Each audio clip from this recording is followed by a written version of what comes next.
আজকে আমি গায়ত্রী জপ বা গায়ত্রী মন্ত্র বলতে পারেন, যেটা আমরা ব্রাহ্মণদের কাছ থেকে অনেক সময় শুনে থাকি। বেশিরভাগ ক্ষেত্রে আমরা এর তাৎপর্যটা জানি না বা জানা হয়ে ওঠে না। সাধারণ মানুষ এর ভেতরে খুব একটা প্রবেশও করে না। কিন্তু যেহেতু এখন বইপত্র আছে, সেখান থেকে আমি চেষ্টা করছি এর যে তাৎপর্য কিছুটা ব্যাখ্যা করার। প্রথমত বলছে, বেদমাতা গায়ত্রীর মন্ত্র খুব ছোট, এতে 24টি অক্ষর আছে, কিন্তু এটুকুর মধ্যেই অনন্ত জ্ঞানের সমুদ্র আছে। তাহলে এতে 24টা মাত্র অক্ষর আছে, কিন্তু এইটুকুর মধ্যেই অনন্ত জ্ঞানের সমুদ্র লুকিয়ে আছে। গায়ত্রীর গর্ভজাত জ্ঞান এতটাই সর্বাঙ্গপূর্ণ এবং পরিমার্জিত যে মানুষ যদি একে ভালোভাবে অনুভব করে ও নিজের জীবনে ব্যবহার করে, তাহলে তার ইহলোক পরলোক সর্বপ্রকারের সুখ শান্তি প্রাপ্তি হয়। আধ্যাত্মিক ও সাংসারিক দুই দৃষ্টিকোণ থেকে গায়ত্রীর বার্তা খুবই অর্থপূর্ণ। গভীর রূপে একে বুঝে স্মরণ করলে সৎ জ্ঞানের অবিরল স্রোত প্রস্ফুটিত হয়। গায়ত্রী গীতার 14টি মন্ত্রের অর্থ এই প্রকার। সেটা হচ্ছে ওং ভুবস্বঃ তৎসবিতুর্বরেণ্যং ভর্গো দেবস্য ধীমহি ধিয়ো ওং প্রচোদয়াৎ। এই হচ্ছে গায়ত্রী শ্লোক। এইবার এই যে ব্যাখ্যা, ওং যাকে বেদে ন্যায়কারী সচ্চিদানন্দ সর্বেশ্বর সমদর্শী নিয়ামক প্রভু নিরাকার বলা হয়, যে বিশ্বে আত্মারূপে অবস্থিত, সেই ব্রহ্মের সমস্ত নামের মধ্যে শ্রেষ্ঠ নাম, পাপরহিত পবিত্র ও ধ্যান করার যোগ্য সেই ওঙ্কারকেই মুখ্য নামে মানা হয়। ভূ, মুনিগণ প্রাণকে ভূ বলেছেন। এই প্রাণ সমস্ত প্রাণীকুলের মধ্যে সমান রূপে ছড়িয়ে আছে। এর দ্বারা প্রমাণিত হয় যে এখানে সবাই সমান, অতএব সব মানুষ ও প্রাণীকুলকে নিজের সমান চোখে দেখা উচিত। ভুব, সংসারের সমস্ত দুঃখের নাশকেই ভুব বলে। কর্তব্য ভাবনা থেকে করা কার্য কর্ম বলা হয়, অর্থাৎ কর্তব্য ভাবনা থেকে করা কার্যকে কর্ম বলা হয়।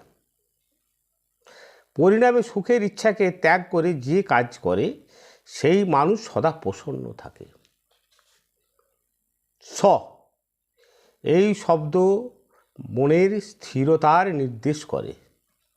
স, চঞ্চল মনকে সুস্থির ও সুস্থ রাখে। এই উপদেশ প্রদান করে। সত্যে নিমগ্ন থাকো, এই কথাই বলে। এইভাবে সংযমী পুরুষ ও আত্মিক, বৌদ্ধিক ও শারীরিক এই 3 প্রকার শান্তি লাভ করে। তৎ, এই শব্দের অর্থ, এই সংসারে সেই বুদ্ধিমান যে জীবন ও মৃত্যুর রহস্যকে জানে, ভয় ও আসক্তি থেকে মুক্ত হয়ে নিজের জীবনের গতিবিধি নির্মাণ করে। সবিতু, এই শব্দ মানুষকে সূর্যের সমান বলবান হতে শেখায় এবং সব বিষয় ও অনুভূতি নিজের আত্মার সম্বন্ধিত এই বিচার প্রদান করে। বরেণ্যং, এই শব্দের অর্থ প্রত্যেক মানুষকে নিত্য শ্রেষ্ঠতার দিকে এগিয়ে যাওয়ার নির্দেশ দেয়। শ্রেষ্ঠ ভাবনা, শ্রেষ্ঠ বিচার, শ্রেষ্ঠ কার্য করা, এইভাবে মানুষ শ্রেষ্ঠত্বকে লাভ করে। ভর্গ এই শব্দ মানুষকে নিষ্পাপ হতে শেখায়। পাপ থেকে সাবধানে থাকতে হবে। পাপের দুষ্পরিণামকে দেখে পাপকে ঘৃণা করা ও নিরন্তর পাপকে নষ্ট করার জন্য সংঘর্ষ করা উচিত। তাহলে আমাদের সবসময় পাপ থেকে দূরে থাকতে হবে এবং এমন কোনো কাজ করবো না যেখান থেকে পাপের জন্ম হতে পারে। দেবস্ব এই কথার অর্থ মরণশীল মানুষও অমরত্ব অর্থাৎ দেবত্ব লাভ করতে পারে। দেবতাদের সমান শুদ্ধ দৃষ্টি রাখলে, প্রাণী মাতৃকী সেবা করলে, পরমার্থ কর্ম করলে, দুর্বলকে সহায়তা করলে এই সব কর্মের দ্বারা মানুষের ভিতর ও বাইরে দেবলোকের সৃষ্টি হয়। ধীমহি এই কথার অর্থ এই যে আমরা সবাই হৃদয়ে সর্বপ্রকার পবিত্র শক্তিকে ধারণ করি। বেদে উল্লেখ আছে, এছাড়া মানুষ সুখ শান্তি পেতে পারে না। অর্থাৎ এই কথা অর্থ এই যে আমরা সবাই হৃদয়ে সর্বপ্রকার পবিত্র শক্তিকে ধারণ করি। বেদে উল্লেখ কী আছে? এছাড়া মানুষ সুখ শান্তিতে পেতে পারে না, এর বাইরে মানুষের সুখ শান্তি হয় না।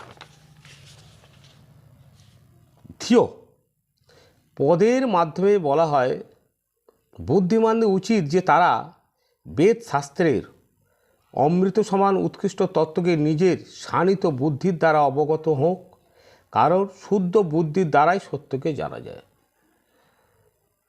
তাহলে বুদ্ধির শুদ্ধতারও প্রয়োজন আছে। ওল এই শব্দের তাৎপর্য আমাদের যা কিছু শক্তি এবং সুযোগ সুবিধা আছে তা কম হোক অথবা বেশি হোক, তার সামান্য অংশকে নিজের আবশ্যকতার জন্য প্রয়োগ করা উচিত। ও উদ্বৃত্ত অংশ নিঃস্বার্থ ভাবনায় অসহায় দুর্বল ব্যক্তির সাহায্যার্থে দান করা উচিত। অর্থাৎ আমি একা সব ভোগ করব এমন নয়, আমার যতটা প্রয়োজন আছে আমি নিশ্চয়ই তা ভোগ করব, কিন্তু তার অতিরিক্ত অংশ আমি দুর্বল অসহায় মানুষের উদ্দেশ্যে দান করব বা ব্যবহার করব। পরিচ্ছেদ দায়াত এই শব্দের অর্থ এই যে মানুষ নিজেকে এবং অপরকেও সৎপথে চলার প্রেরণা প্রদান করুক। এই প্রকার সৎপথে কৃতকর্মকেই বিদ্বানগণ ধর্ম বলেছেন। অর্থাৎ আমি শুধু নিজে ভালো থাকবো বা সৎ পথে চলবো এমনটা কিন্তু নয়, তার সাথে সাথে আমি অন্যকেও সঠিক পথ দেখাবো এবং সৎ পথে যাতে চলে সেদিকেও তাকে দৃষ্টি আকর্ষণ করব। যে মানুষ এই গায়ত্রী গীতাকে ভালোভাবে জানতে পেরেছে সে সর্বপ্রকার দুঃখ থেকে মুক্ত হয়ে সদা আনন্দময় জীবন ব্যতীত করে থাকে। গায়ত্রী গীতার উপরোক্ত 14টি শ্লোক সমস্ত বেদ শাস্ত্রের সার তত্ত্ব। সমুদ্র মন্থনে 14টি রত্ন উঠে এসেছিল সমস্ত শাস্ত্ররূপী সমুদ্র মন্থনে। 14টি শ্লোকরূপী রত্ন বার করা হয়েছে। যে ব্যক্তি এই তত্ত্ব ভালোভাবে হৃদয়ঙ্গম করেছে সে কখনো দুঃখী হতে পারে না, সে সর্বদা আনন্দমগ্ন থাকে। গায়ত্রী মহাবিদ্যার বিস্তৃত জ্ঞান প্রাপ্তির জন্য গায়ত্রী মহাবিজ্ঞান গ্রন্থটি অবশ্যই প্রত্যেকের উচিত গায়ত্রী মন্ত্র সম্পর্কে সম্যক ধারণা তৈরি করা। কারণ আমাদের জীবন চালাতেই আমরা অনেক সময় অনেক ভুল পথে পরিচালিত হই, কিন্তু যদি গায়ত্রী জপ, গায়ত্রী মন্ত্র এবং গায়ত্রীর যে তত্ত্ব জ্ঞান সম্পর্কে আমাদের সম্যক ধারণা থাকে, আমরা কিন্তু আমাদের যে জীবনকে সুন্দরভাবে পরিচালিত করতে পারবো এবং খুব সুখে এবং শান্তিতে থাকতে পারবো। যদি কোনো ভুল হয়ে থাকে ক্ষমা করে দেবেন। আমি বই দেখে যতটা পেরেছি আমার মতো করে ব্যাখ্যা করেছি। নমস্কার, সবাই ভালো থাকবেন। ধন্যবাদ।